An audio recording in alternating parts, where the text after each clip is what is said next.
Ya, 1 bulan menuju pemilihan presiden 2024 ini sejumlah lembaga survei merilis elektabilitas masing-masing pasangan calon presiden termasuk survei terbaru tuh dari LSI DNIJA menyebutkan tren elektabilitas dari pasangan calon nomor urut 02 ini terus naik ya, Mbak ya, Ya, dan angkanya? survei dari indikator politik juga menyatakan bahwa pasangan Prabowo Gibran masih menempati urutan pertama. Sementara pasangan Amin dan juga Ganjar Mahfud ini saling salib di posisi 2 dan juga 3.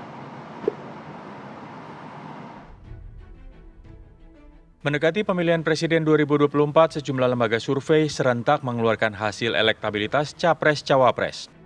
Lingkaran Survei Indonesia DNIJA, tren elektabilitas pasangan calon nomor urut 2 Prabowo Subianto Gibran Rakabuming Raka terus naik.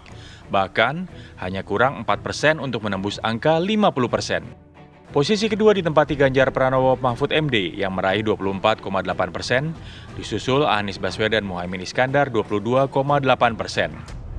Lembaga survei indikator politik yang melakukan simulasi 3 paslon mencatat pasangan Prabowo Gibran unggul signifikan dari Anies Imin dan Ganjar Mahfud.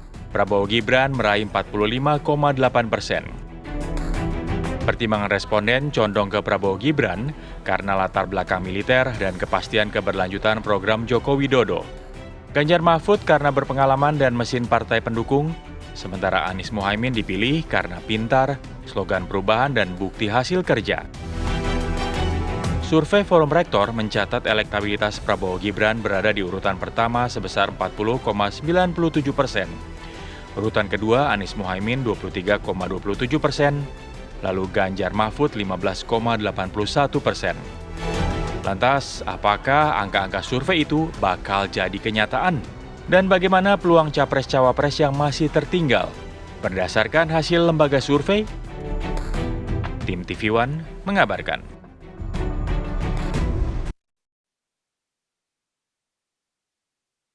Iya, kita akan bahas soal bagaimana tren elektabilitas masing-masing paslon menuju kontestasi Pilpres 2024. Sudah bergabung bersama kami, ini ada perwakilan representasi dari masing-masing paslon. Kita sapa terlebih dahulu, ada Muhammad Iqbal, juru bicara Timnas Anies Muhaimin. Waalaikumsalam warahmatullahi wabarakatuh. Selamat pagi, Bang Iqbal, terima kasih sudah hadir.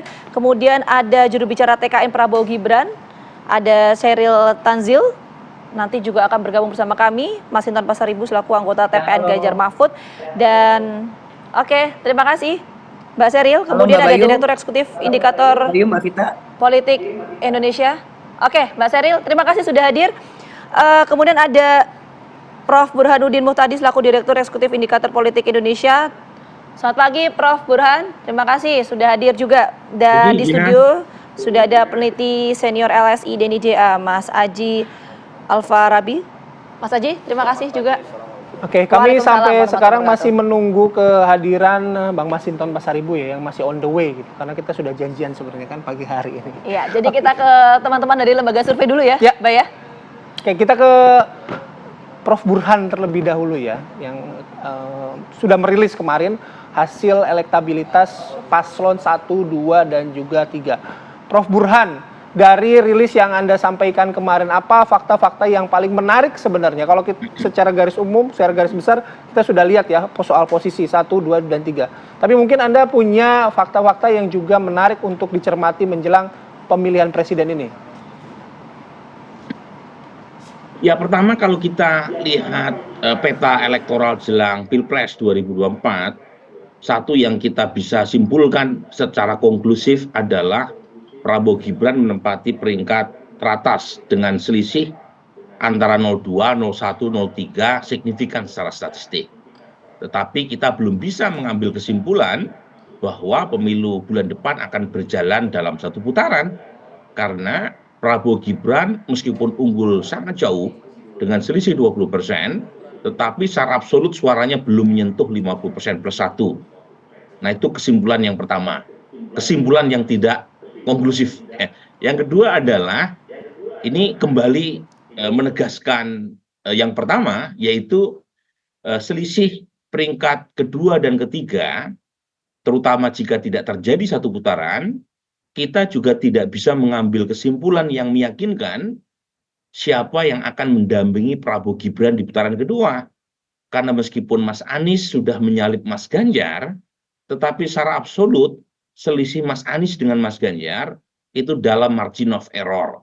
Artinya bisa jadi Mas Ganjar berada di peringkat kedua atau sebaliknya Mas Anies yang ada di peringkat kedua karena selisihnya kurang lebih sekitar 2,5% saja. Nah, itu kesimpulan dari temuan survei Pilpres kita. Nah, pertanyaan sejuta umat yang sering ditanyakan kepada saya adalah bagaimana dengan profil pemilih undecided? Apakah mereka akan terdistribusi secara proporsional ataukah tidak? Nah, kita menemukan 5,78% pemilih yang belum menentukan pilihan. Kalau mereka terdistribusi secara proporsional, kemungkinan besar tambahan buat 02 akan semakin besar pula. Kan terbagi proporsional, semakin banyak dukungannya, semakin banyak pula menyabot dukungan dari kelompok undecided. Tetapi seringkali yang kita alami jelang pilpres maupun pilkada, mereka yang belum menentukan pilihan tidak terbagi secara proporsional. Jadi pengalaman kami sebelumnya, Bayu, mereka yang belum menentukan pilihan kebanyakan bias ke kelompok atau ke kubu penantang. Ini saya ambil contoh 2 kali pilpres ya. Pertama 2009, saat itu ada 3 paslon, SB Budiono, Megawati Prabowo, dan JK Wiranto. Pada saat itu kita prediksi Pak SB Budiono benar, ya sekitar 61% kurang lebih. Kemudian Pak JK juga sama, kurang lebih sekitar 12%. Antara prediksi 2 minggu sebelum survei dengan hasil akhir sama. Tetapi yang menarik, Ibu Mega Prabowo, kita prediksi 21%, hasil akhir 27%. Karena ada sekitar 6% pemilih yang belum menentukan pilihan, itu bias atau mengalir ke pasangan penantang.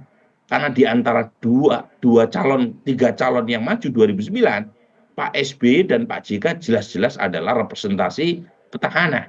Sementara Ibu Mega adalah pemimpin utama oposisi pada saat itu. Jadi kalau misalnya tesis ini berulang di bulan depan, ada kemungkinan mereka yang belum menentukan pilihan itu agak lebih banyak tersedot ke Mas Anies. Karena bagaimanapun Pak Prabowo atau Mas Ganjar sedikit banyak itu merepresentasikan petahana. Dan terakhir, nah ini poin dari saya, mungkin nggak satu putaran. Masih ada kemungkinan, tetapi per hari ini kita belum temukan 50%, dan untuk mencapai kesimpulan lebih konklusif, apakah terjadi satu putaran atau tidak, itu sangat tergantung oleh tingkat partisipasi. Jadi saya sampai pada kesimpulan yang perlu diuji nanti, satu putaran atau tidak, itu tergantung tingkat partisipasi pendukung ketiga paslon. Nah, kalau misalnya asumsi survei kan begini, Bayu. Survei itu yang aktif adalah enumeratornya yang mendatangi pemilih. Sementara dalam penentuan siapa yang unggul, berapa paslon mendapatkan dukungan suara, itu sangat tergantung aktifnya pemilih datang ke TPS. Nah, pada tingkat titik partisipasi ini itu yang menentukan ya, Prof. Burhan ya. Mungkin untuk satu, ya. Prof. Burhan, mohon maaf saya potong dulu. Untuk 1 atau 2 putaran mungkin nanti kita bahas di segmen berikutnya. Tapi kita fokus dulu ke tren elektabilitas ya. Ini sudah bergabung juga bersama kita, ada Bang Masinton. Terima kasih Bang. sudah hadir. Makasih Bang, sudah hadir. Terima kasih. Oke, kita ke Mas Aji dulu. Mas Aji, ini kan survei LSI Deni JA juga merilis survei bahwa tren elektabilitas dari 02 ini kan lebih unggul ya dibandingkan dengan paslon lainnya. Tapi kalau kita melihat tren elektabilitas ini menunjukkan posisi yang stagnan atau ada kenaikan signifikan atau seperti apa? Angka psikologi survei. Ya, yang pertama saya pikir hampir beberapa lembaga survei yang mengeluarkan data di awal Januari itu menunjukkan hasil yang sama ya, bahwa posisi pasangan 02 berada di atas dengan selisih kurang lebih di atas 20% ya. Hasil kita juga mengkonfirmasi hal yang sama ya. Ada sekitar 21% selisih antara pasangan 02 dengan pasangan terdekat yang saat ini ditempati oleh pasangan Ganjar Mahfud ya. Yang kedua, kalau kita lihat tren, memang kita punya 2 kali survei tatap muka setiap bulan ya, dan kalau kita bandingkan dari awal Desember 2023 ke awal Januari 2024, itu ada kenaikan sebesar 5,4% dari elektabilitas pasangan 02 dibandingkan dengan survei sebelumnya. Jadi kalau kita lihat tren memang ada tren kenaikan.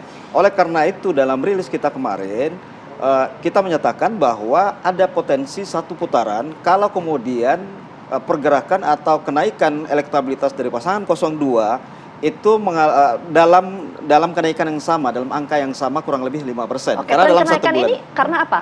Variabel apa yang mempengaruhi? Kenapa Sebetulnya bisa kalau ada kita kenaikan? lihat dari sisi undecided voters, sebetulnya hanya dari bulan Desember 2023 itu undecided voters kurang lebih sekitar 7%, berkurang hanya sekitar 5,3%. Jadi kalau kita lihat memang ada pergerakan saling tarik menarik suara antara pemilih pasangan calon ya. Jadi kita melihat bahwa memang ada tiga alasan yang kita sampaikan kemarin bahwa yang kemudian menyebabkan ada tren kenaikan dari pasangan 02. Yang pertama adalah kenaikan dari para pemilih yang puas dengan kinerja Jokowi terhadap pilihannya terhadap Pak Prabowo ya. Yang sebelumnya memang kalau kita lihat dari survei kita sebelum November 2023 memang pemilih yang puas terhadap kinerja Pak Jokowi sebetulnya terpecah atau terdistribusi kurang lebih hampir merata kepada pasangan 03 Pak Ganjar maupun ke 02 Pak Prabowo. Tapi ketika menjelang 1 bulan menjelang pemilu memang terlihat bahwa semakin kuat, semakin banyak pemilih yang puas terhadap kinerja Jokowi yang memilih Pak 02. Ini yang kemudian menyebabkan ada kenaikan suara yang signifikan. Oke, baik. Nanti kita juga bahas soal undecided voters. Tadi kalau indikator sudah memapping begitu ya. Bagaimana dengan LSI dan IJA. Tapi kami juga harus jeda terlebih dahulu, termasuk nanti kita akan meminta tanggapan dari setiap masing-masing tim ses ya. Sesaat lagi di Apa Kabar Indonesia.